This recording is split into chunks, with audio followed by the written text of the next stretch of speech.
I make videos for some time, then vanish off the face of the earth for months. I want to let you know what is going on. First of all, you need to know that, drum roll please, this voice you are hearing, surprise, surprise, that's not actually my real voice. That's Stuart, my voiceover guy. Now, I can hear what you're saying. Why not use your own voice? Well, I considered that for this video. I might give it a shot. But then reality hits. I can't even pronounce aluminum correctly. And I sound like a malfunctioning robot. English isn't my native language. And I don't want my videos to sound like a bad sitcom audition. I hate making those voiceover recordings. So why torture myself when Stuart sounds like Morgan Freeman narrating a dream, while I sound like Siri's less talented cousin? Think of it this way. David Guetta doesn't sing in his tracks, right? Why do I need to voice my videos? On the other hand, English not being my native language is no excuse. I mean, look at Arnold Schwarzenegger. He's been speaking English for decades, and half the time we still can't understand him. Get to the chopper! And then there's me, struggling with aluminum. So we will see. Maybe one day I will take back the mic and I would tell Stuart, look, Stuart, it's not you, it's me, wanting to sound like me. But for now, Stuart's rocking those voiceovers. And let's be real, he's miles ahead of my broken English. But this video is not about Stuart and my vocal struggles. Let's rewind a couple of years. My journey into creating animated videos began with a grand dream: crafting an animated sitcom series on YouTube. At the time, I was a true optimist, thinking I could conquer the animation world.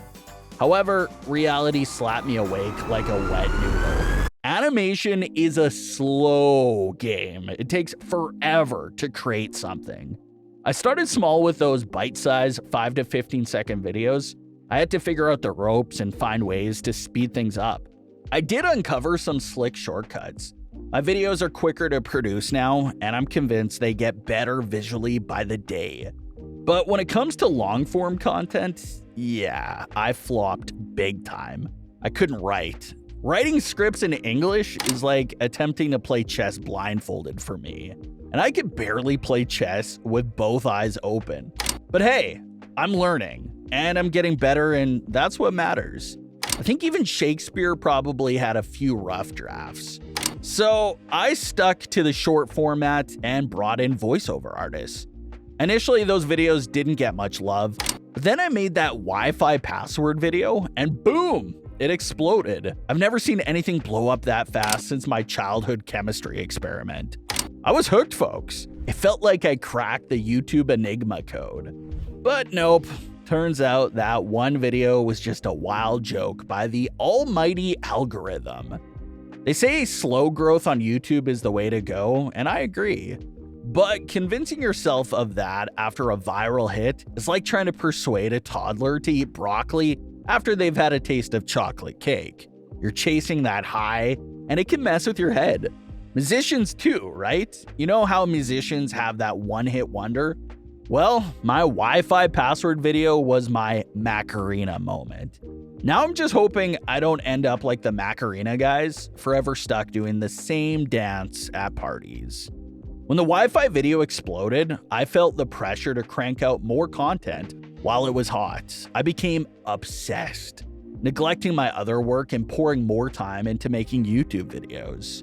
I had to cut down on freelancing gigs to ride this wave, and I wasn't making much from all of these videos, which was a major bummer. And since I slashed my freelancing work, my expenses started to outweigh my income. Financially speaking, I felt like I was playing Tetris, and the bills were just stacking up faster than I could clear them. And you know where there's no next level in this game? Just a next bill. Not the ideal scenario, right? So I made the tough call to step away from YouTube video making and dive back into freelancing. But hey, I'm still making videos just for other people who actually pay me for it. So it's not all bad. I've received incredible messages and comments from you all, many asking when the next video is dropping. Let me tell you, It tugs at my heartstrings and makes me itch to jump back into the YouTube game. I'm not throwing in the towel on my YouTube dreams just yet. I'm giving it another shot, but this time I gotta be more cautious. Client projects are taking the front seat for now, so I'll be working on YouTube stuff in my spare time. It's all about striking that balance, you know?